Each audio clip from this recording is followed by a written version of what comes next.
Hello and welcome to Frankly Speaking, the show where we dig deep into the insights of some of the leading policymakers and business people in the Middle East and indeed the world.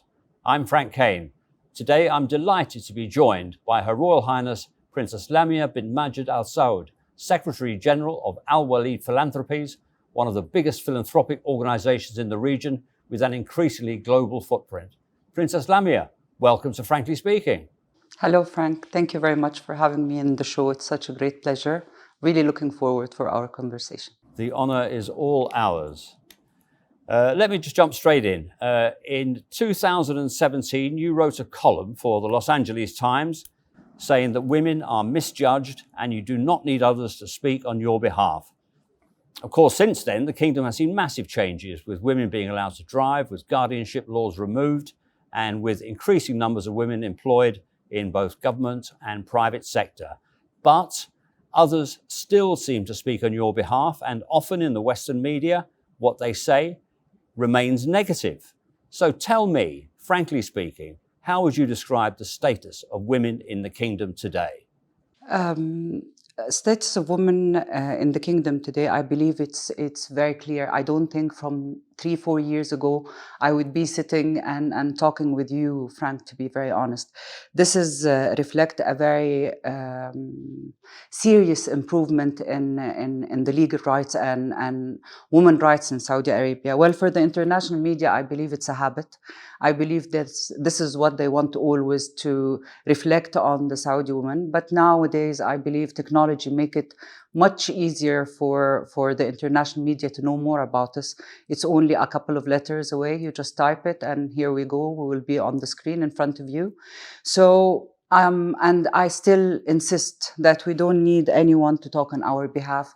I believe that we proved not only in the 20th century, I believe my mother or the previous generation did an amazing job to get people or women like Rima Bandar, Sarah Sahim, Irania Nashar, even myself. I think this is the job of our mothers who wasn't on the scene. So I think Saudi women are very well presented now by themselves. Okay, so your actions have been louder than any talking you could do anyway, I guess. Is that the point? Exactly. In a more recent interview, you said that with all the recent reforms, Saudi women must now get to work and stop using the previous restrictions as an excuse to be lazy and dependent. But those restrictions have been in place for decades, haven't they? So do you think that all Saudi women are ready to join the workforce? And if you could, tell me what AlWaleed Philanthropies is doing to help prepare them for that. Well, I will not say, I would say the majority, they're ready. But also I want to highlight something very important, Frank. I don't think being a mother or choosing to being a mother is a bad thing. Being a mother as a full-time job is one of the most hardest job ever. And you cannot resign from it, not like in a workforce. I believe it's very hard for a mother to, resign from her job unless under certain circumstances. We're doing a lot. I think we're in AlWaleed Philanthropy, and we're actually translating His Royal Highness Prince AlWaleed vision.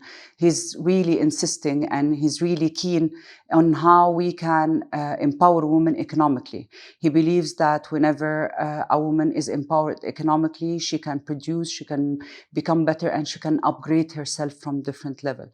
So, for example, I'll give you a couple of examples of our project, which I really admire, and I really love my team, how they came up with the idea. So if you remember when His Majesty declared that women can drive in 48 hours exactly, we did a collaboration with Karim, and we provide cars for the less fortunate women. And we have almost 100 captains in Karim women, and they're doing an amazing job.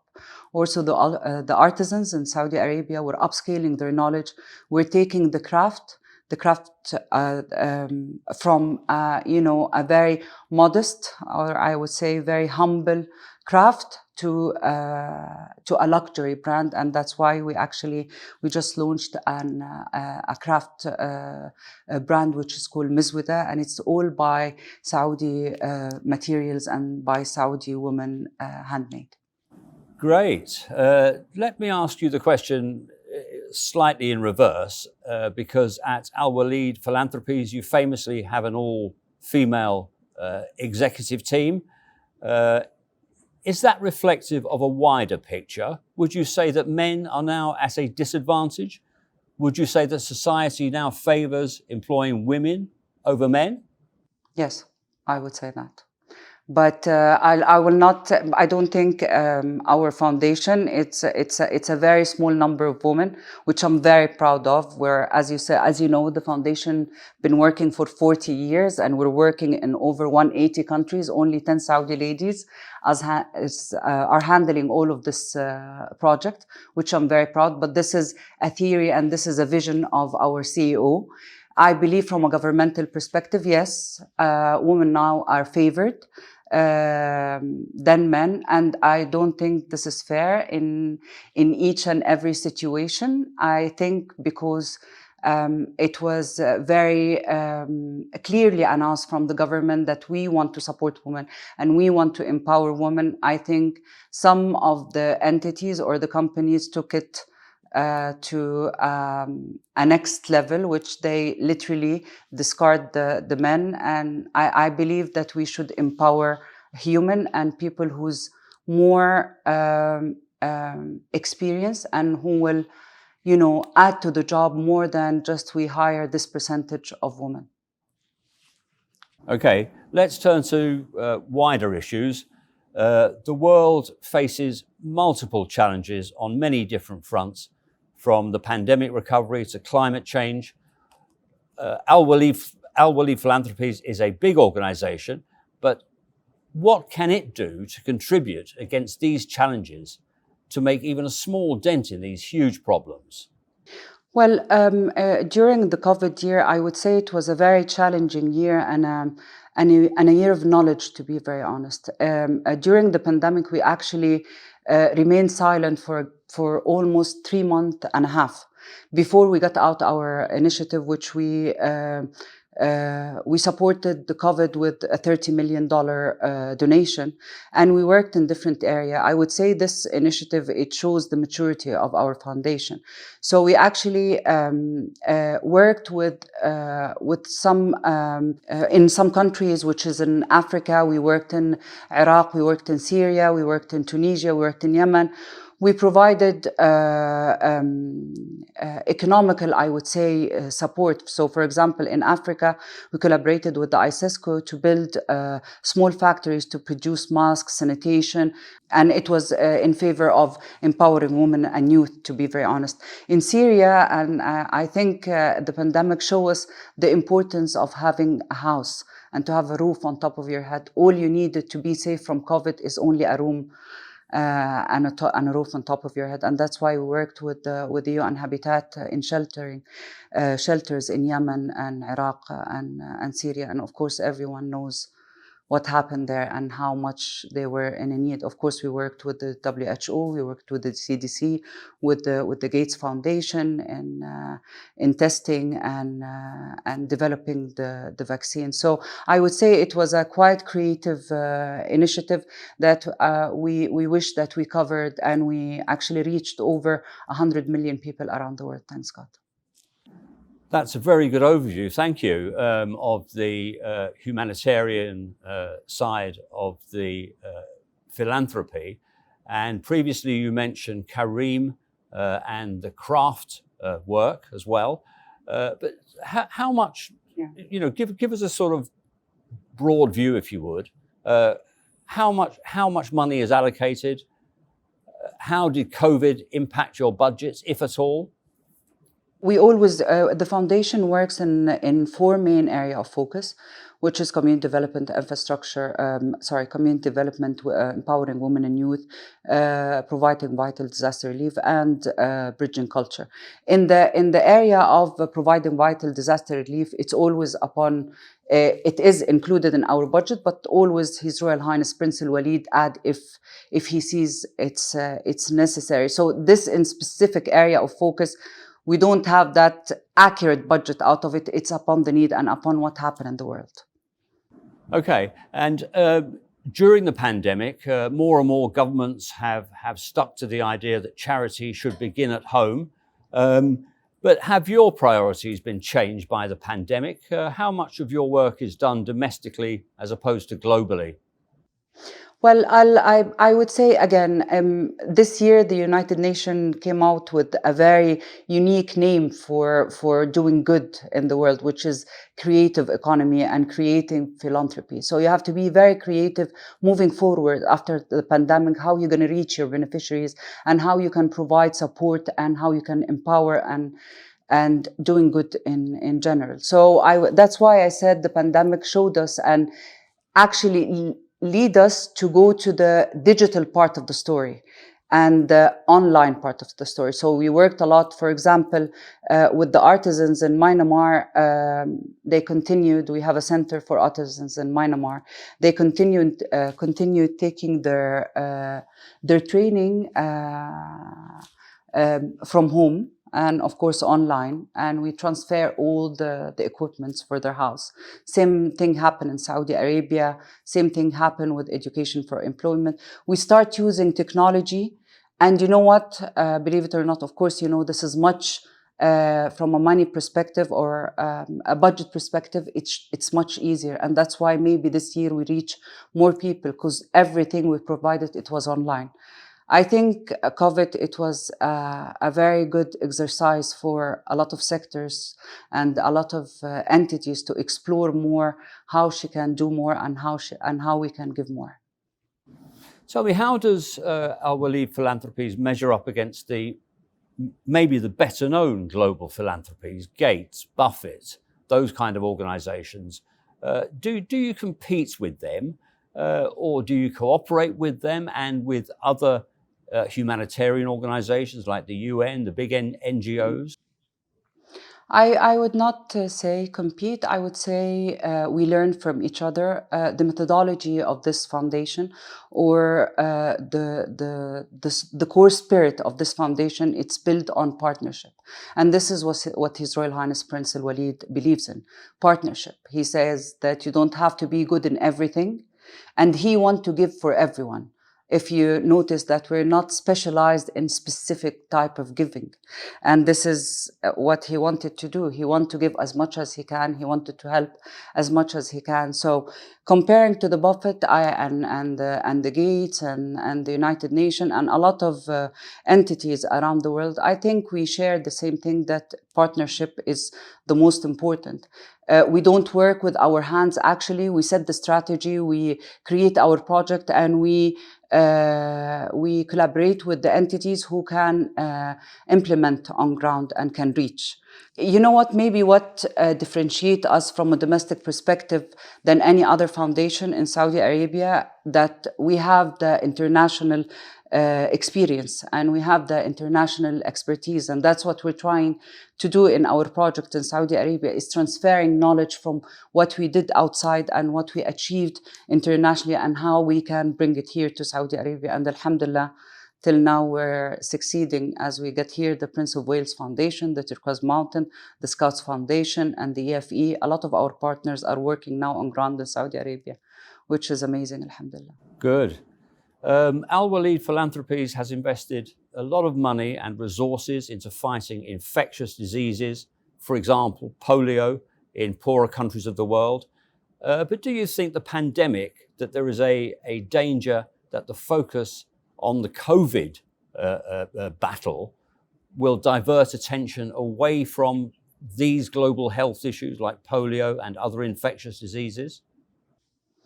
I don't believe it will. It already had its effect on it on 2020. Yes, I agree that yes, us as the AlWaleed Philanthropy, we transfer some of our fund to COVID due to the urgency of the pandemic. But I don't think it will affect on the long run. I believe we're in a good place now after, you know, having the vaccine of the COVID and doing much more research, which we supported with the Gates and with the CDC. But from a perspective of infection and diseases and and vaccination. The AlWaleed philanthropy, I believe we have a full portfolio. So we as you said, Frank, we had our partner. We worked with the Gate, with the UNICEF, with the End Fund, with the Gavi. I think in our portfolio there is no one type of disease that needs vaccination we didn't support on. But I doubt it will keep its negative effect as a COVID-19 on the other vaccination more than 2022, I doubt. One of the other very important goals of the philanthropy is to promote better understanding between the Islamic world and the West. But you might say that the evidence of the past 2 decades seems to suggest that, if anything, that misunderstanding is growing wider. Give me your thoughts on this. Some people have called it a clash of civilizations, haven't they? What do you think? So, Frank, I believe this clash, it's not that easy to be resolved, or it's not that easy to be discussed in a very relaxed way for certain reasons in a way or another. And that's why, if we remember, during the 9/11 period, His Royal Highness Prince Waleed was in New York, and he was considered to be one of the biggest investors in Wall Street. And in 24 hours, he became an enemy. And that's why he decided to, whatever I can do to correct that, I would do. And that's why we collaborated with 6 of the most prominent, I would say, important universities around the world. And we actually created a centers for research and promoting for tolerance and understanding. Those centers are in Georgetown and Edinburgh University, Cambridge, a program in Harvard University, the American University in Cairo and in Lebanon. And you know what? I think it was very smart. I believe soft power is one of the most important methods that should be used. Just, to reflect the real image of this part of the world, or I would say about this religion. So I think it's a matter will take ages more. But I believe if we take a simpler and much simple method or ways, it will be resolved maybe in a more soft way, I would say. Okay, so in this way you can hope to stem Islamophobia, other forms of sectarian prejudice around the world. Definitely, I totally believe in that. I totally believe in that. I would say you, as a person, Frank, you would respond for a person who's talking to you in a very moderate, humble way than a person who's debating you in a way or another. I believe humans respond to that way much easier. Princess Lamia, you have, or the kingdom and the philanthropy has in recent years turned a lot of attention to promoting, acquiring, nurturing art. In a recent column in Vogue Arabia, you wrote about the role that art can play in bringing cultures together. You also wrote about the partnership with the Louvre Museum in Paris and the Pergamon Museum in Berlin. Tell us more about those, could you? Because those seem to be really interesting examples of this kind of approach that you are adopting and what they hope to achieve. It's again, I would repeat, Frank, it's a type of a soft power. At the end of the day, His Royal Highness Prince Waleed, of course, he's a very big investor in Europe in general and France in specific. And this is one of his habits. He liked to visit the Louvre a lot. And I think in the beginning of the 2000s, he was in the Louvre, and he noticed that the Islamic part of it, it's a quite small. And there where he decided to, I want to build a full Islamic center in the Louvre. And I believe if you went there, Frank, it's the only part of the Louvre, it's ultra modern, I would say, and it's in the middle of the Louvre Museum. He believes that art, we can argue, me and you, upon a color in a painting or a design in a piece. And we will keep arguing about art, about something peaceful and about something that please the eyes. And this is how you create awareness about how Islamic cultures were leaning toward art and beauty, I would say. Princess Lamia, that's a wonderful note on which to end. I'm very grateful to you indeed for your candid views here today on Frankly Speaking. Thank you very much for joining us. Thank you very much, Frank. It was such a pleasure. Thank you.